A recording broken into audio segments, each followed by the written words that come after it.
webale kubango kyatugoberera ku Kakos Facts 256 subscribing anyiga kade sharinga ngaba tukyalinda abaana bobuwala bagenda okujja okutuweereza program ezenjawulo ojja ko omwana bamuyita Rosie and Tracy be bagenda okwera presenter bafe aba Kakos Facts 256 bajja kwa abaana babuwala bujja balaba wano ku page yafe very soon. Lero no nkuletedde abayimbi abagenda mbyobufuzi banji bagenda yodda ba Judith Babirye, Bobby Wine, okitegedde Katolu Bwama Red abaddeyo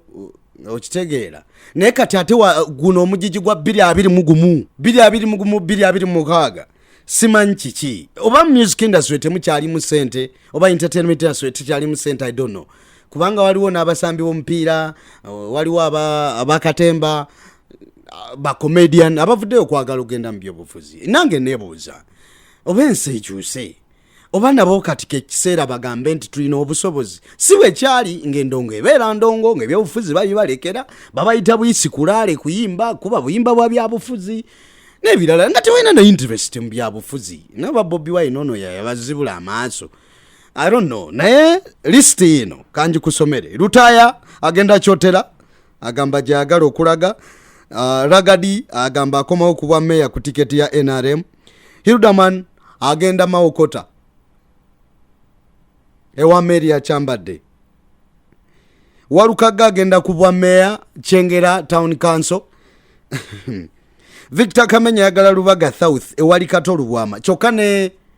Kalifaganaga jayagala okulaga ne Katolu Bwama akyaliyo. Madrati yavuddeyo nagamba yagala kujjayo Betty Namboze mukono nange mukama Katonda Amoti Mbalanguza agamba yagala Nansana municipality.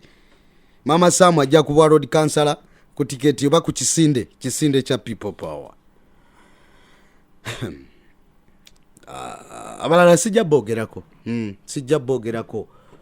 bogerako